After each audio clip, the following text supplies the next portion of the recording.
I'm your host, Jenny Lee, and today we're talking about the Pisces lunar eclipse coming up on August 27th. That's Mountain Standard Time. It might be on August 28th, depending on your time zone, but here on Mountain Time, it will be August 27th, 10:18 p.m.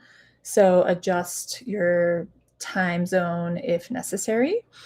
Uh, this is the first time I'm trying this with the actual astrology chart in the background, so I can kind of show you what the chart looks like. So we're going to try this.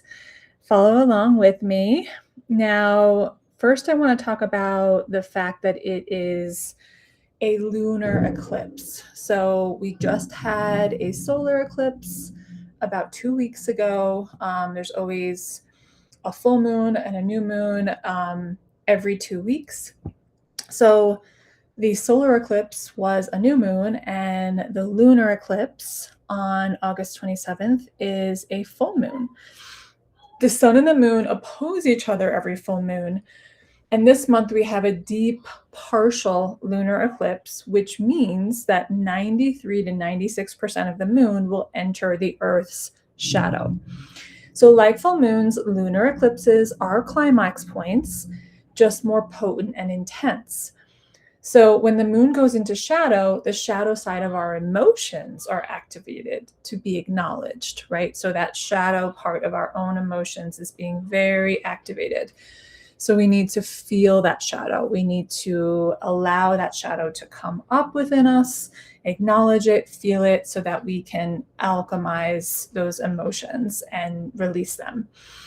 And so the guided meditation and SRT energy healing release that I release always after the forecast every month is a good idea because it's supportive of that alchemy process, that shadow work emotional process where you can actually release emotions and bring yourself into a new place.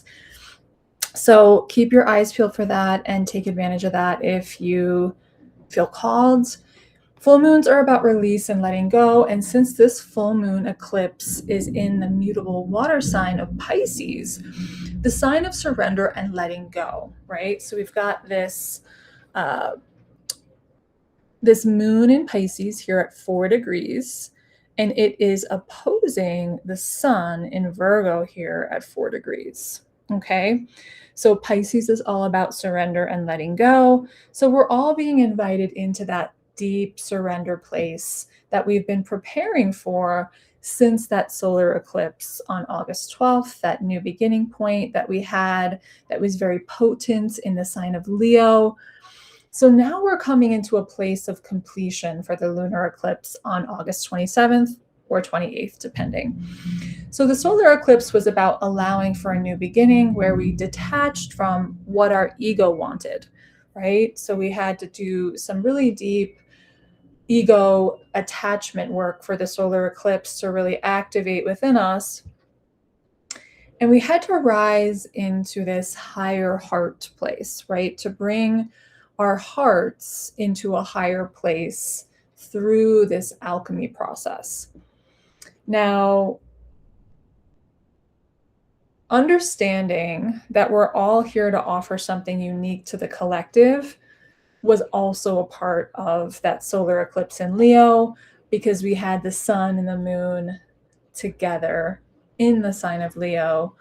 And we also had that Pluto in Aquarius opposing it, right? So it was a time of allowing ourselves to surrender to that collective understanding, right? The lunar eclipse is about surrendering our nicely laid plans, right? Why do I say plans? Because we have this opposition with the moon in Pisces to the sun, as well as Mercury in Virgo. Now, Mercury is naturally the ruler of Virgo, right? So we have the sun, right? The energy and the life force of the present moment being activated by another personal planet, the planet of the messenger of information, the planet of communication in the sign of Virgo. Virgo is the sign of planning, right? So we have this eclipse, this lunar eclipse in the sign of surrendering plans, opposing the sun and Mercury in the sign of planning. So, what does this really look like? It's about surrendering the nicely laid plans that we were feeling were perfect for us, right? The shadow side of Virgo is perfectionism. And because we have completed a cycle, a nodal cycle in Virgo and Pisces recently, right? This year, just a couple of months ago, we had the South Node in Virgo and the North Node in Pisces, and that was supporting us in releasing any old perfectionism tendencies that really were not helping us. And so, since we've completed that nodal cycle and we're finding ourselves in this eclipse, right, this oppositional Pisces Virgo axis with this Mercury conjunct the sun in Virgo, there is a plan that we were attached to, right, that we are being asked to loosen up on a bit and use the superpower of this Pisces Virgo axis, which is mutability, which is adaptability, right? To allow ourselves to realize that there are other options, right? And that's really what this Uranus in Gemini wants us to look at, right? So we've got Uranus in Gemini over here at 5 degrees. And so this Uranus in Gemini is forming a mutable square to both the Sun and Mercury in Virgo, as well as this lunar eclipse full moon in Pisces at 4 degrees as well.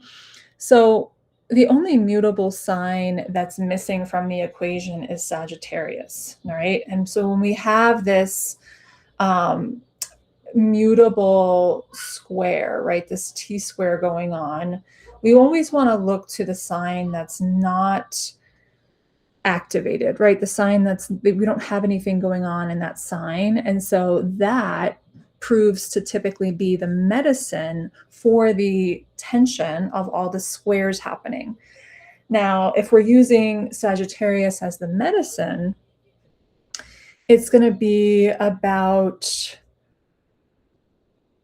opening ourselves to new experiences, right? Virgo has to let go of the plan. This Gemini energy, has to let go of the FOMO, the fear of missing out on something.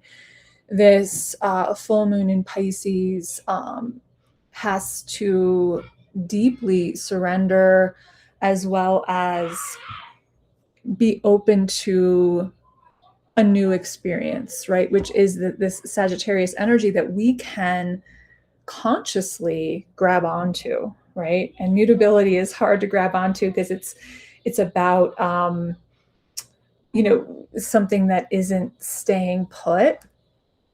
And so if we look to the Sagittarius energy as the medicine, it's like, okay, well, what can I intentionally be open to on an experiential level at this point? And just kind of asking ourselves that question. So both the solar and the lunar eclipse energies working together for a common goal, these two are asking for deep surrender of our attachments, right? That Leo solar eclipse was asking for surrender of our ego attachments, and this Pisces lunar eclipse is asking for our surrender to our nicely laid plans, right? And so that's a lot of surrender in just 1 month, right? Just a couple of weeks. And it's okay for you to be like, I don't want to do that, right? And I think that that's where that Sagittarius medicine can come in, right? It's like, okay, well, I don't want to do that, and I don't want to come up with a new plan just yet. So what if I just, ride the wave of the path of least resistance? What if I allow myself to step back from all of it, right? Because Sagittarius energy is good at stepping back from all of it and seeing it from the higher perspective. And so there's too many details in our faces with all of this. And Sagittarius energy is kind of like, let's step back from the details, right? Let's stop staring at the trees in front of us and look at the entire forest. And, this, the oppositional or polarity energy to Uranus and Gemini is this Sagittarius energy, right? Even though we don't have a planet or a point there, we are intentionally acknowledging that there's space for us to take up there, right? And so Uranus and Gemini wants us to consider all the options, so we can keep that in mind. It's like, all right, well, there's a ton of options, and maybe I can't see them all yet, and that's why I have to stand back. That's why I have to stop staring at this cluster of trees that I had planned on setting up camp at, and take a couple mile hike so that I can stand back at the top of the mountain and kind of look at the whole picture from this hawk's view perspective. So you could feel like this eclipse season has you walking through a wet paper bag and being expected to act like you know the way forward when you actually don't. And that's why we do need to just give ourselves a little bit of grace and give ourselves a pass to take that hike to the top of the mountain, to look at the whole picture of our lives, and to just know that we are being guided, right? The higher, objective of this Pisces Virgo axis is to understand that we are being guided by something bigger than us, right? Pisces being the final sign of the zodiac, it is where we aren't even human anymore. It's where we come into unity with all that is. And if we can see it from that level of vast, right? This vast ocean of Neptunian, dreamlike, anything is possible energy, right? Especially after completing that North Node in Pisces transit, we are meant to see this bigger dream that's possible. And all of these planets are working to help us bring all the pieces together and make it an earthly reality. And if we can step back from this Sun-Mercury conjunction in Virgo and not get lost in the details that we were really wanting, right? And the specific way that we wanted it to be, we can be open to a new experience. We can be open to a new way of things coming together.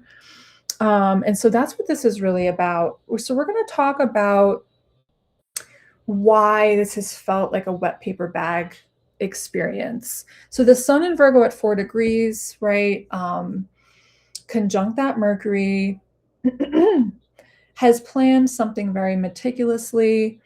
And these two planets are in an out of sign conjunction with the South Node in Virgo. No, sorry, the South Node in Leo, right? So here we are, Sun, Mercury in Virgo, and here's the South Node in Leo.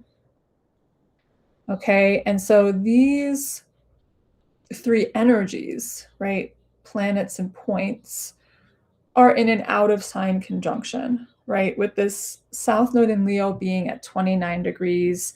That's the final degree of Leo. So it's very close to 0 degrees of Virgo. And these two planets are only at 4 and 5 degrees. So this is an out of sign conjunction. These energies are working together even though they're not in the same sign.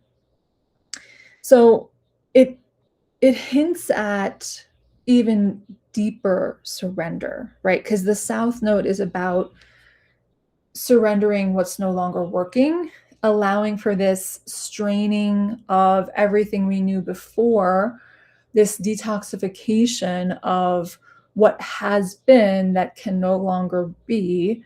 And with it being in Leo, it's tied to, again, our ego attachments. So the combination of us detoxifying our ego attachments, right? That being activated at that solar eclipse 2 weeks ago. And now it kind of coming to this completion point with this conjunction of the sun and Mercury and Virgo opposing that luminous, beautiful, radiant lunar eclipse in Pisces, as well as this North Node in Aquarius, right? The North Node in Aquarius is pointing us towards the future and what is going to help us progress towards the future. And so a lot of this is a stretch for our humanity, right? The ego is so human, and we're asking to surrender. We're being asked to surrender it, and it's a lot. It's so much.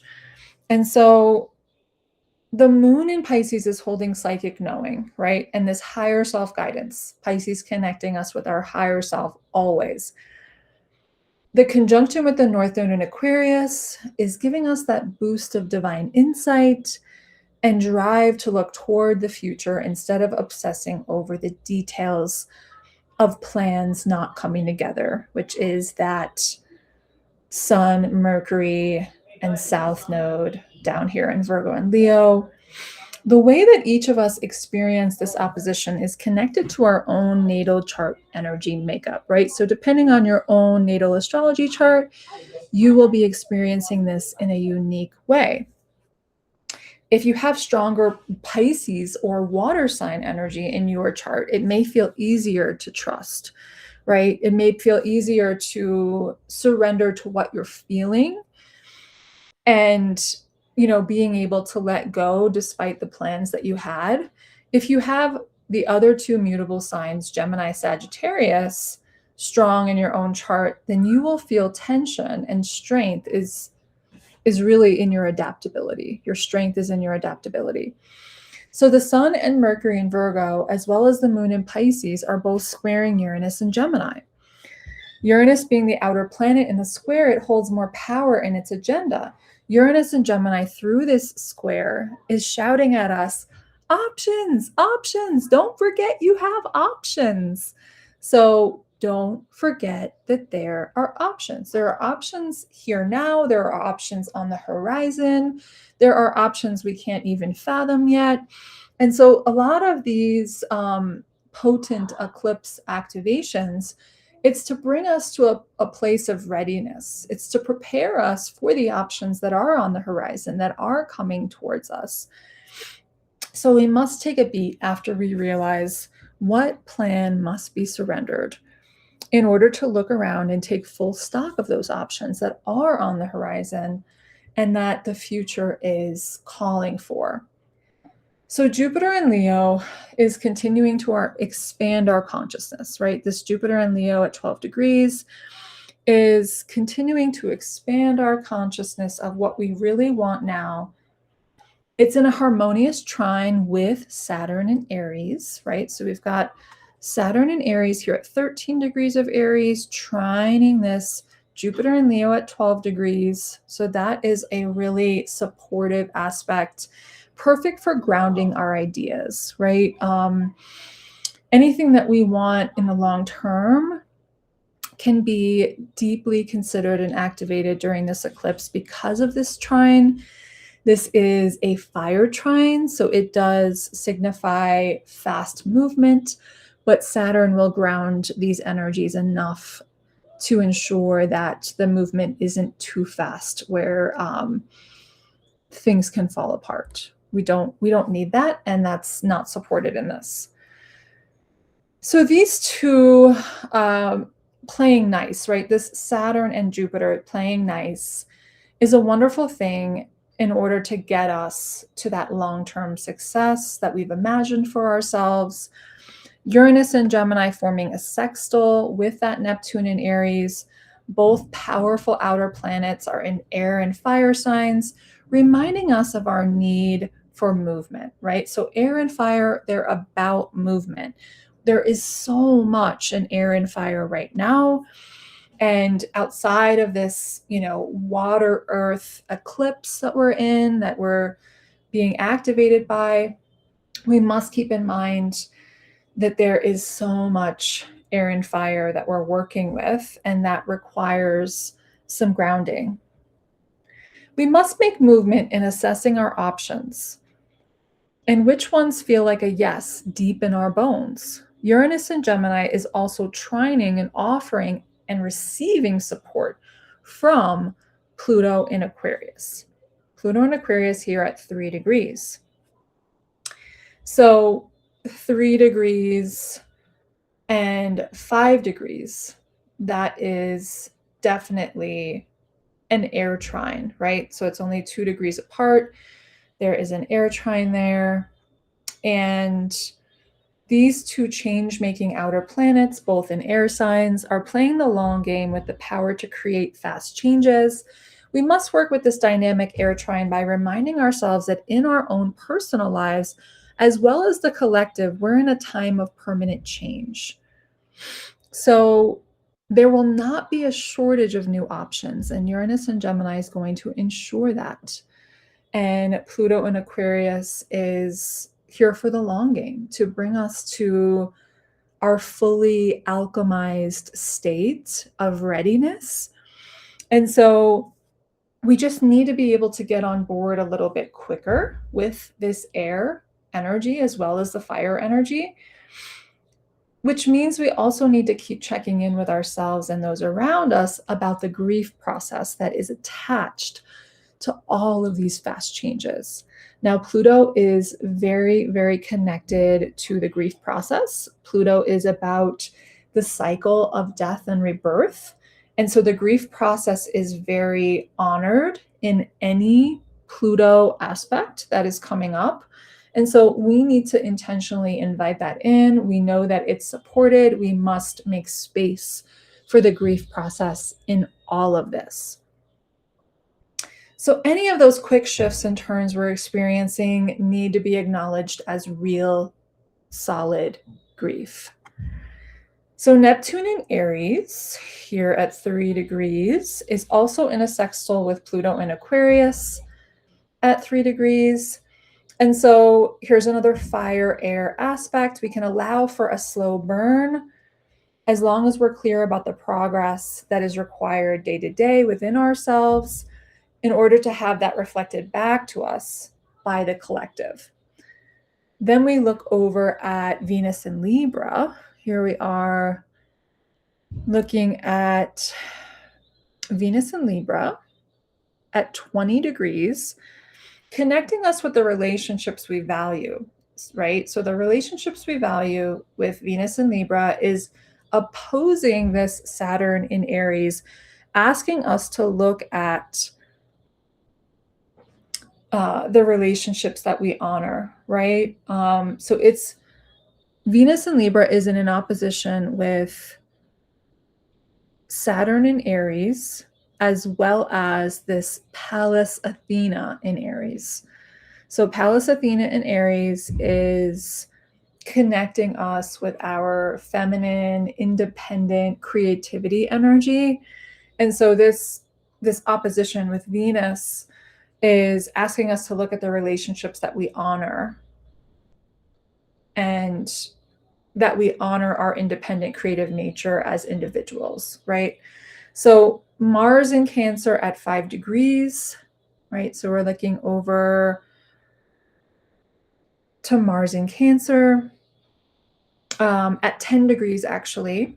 Mars in Cancer at 10 degrees forms a wider water trine, right? So 10 degrees of Cancer, Mars is trining this 4 degrees Pisces moon, full moon, lunar eclipse.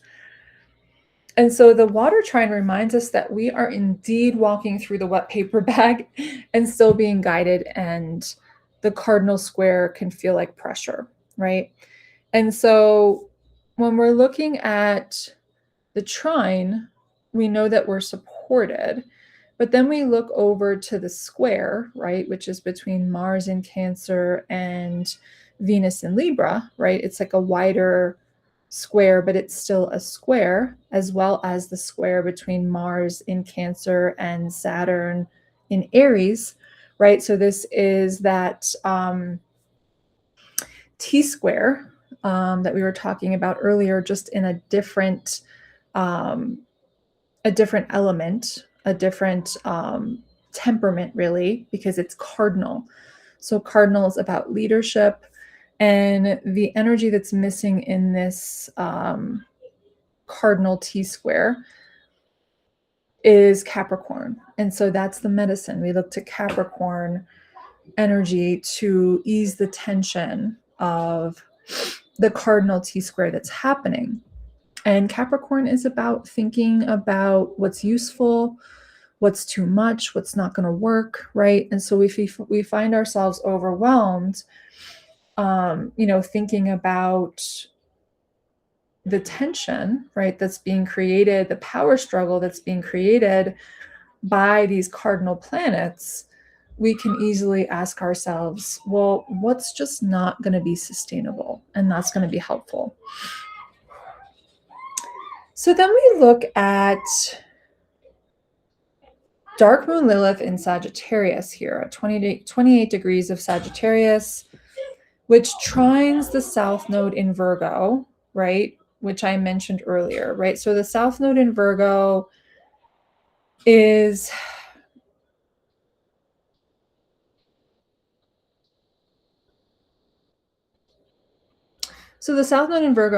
non-existent because the South Node is currently in the sign of Leo. And so we're not looking at that. We'll skip over that. And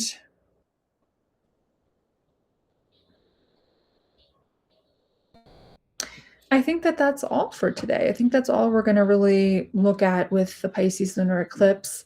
Just know that this is a time of intensity. Eclipse season is a time of intensity. So getting on board with just allowing yourself to be a little messy and to just let go of the details and to take a step back into what you're not seeing, as well as anything that helps you see the higher perspective, is going to be a really good idea. Thank you so much for joining me. Please stay tuned for my guided meditation for the lunar eclipse to help you surrender more deeply, as well as to find your own tethering in this eclipse season. I'll see you next time.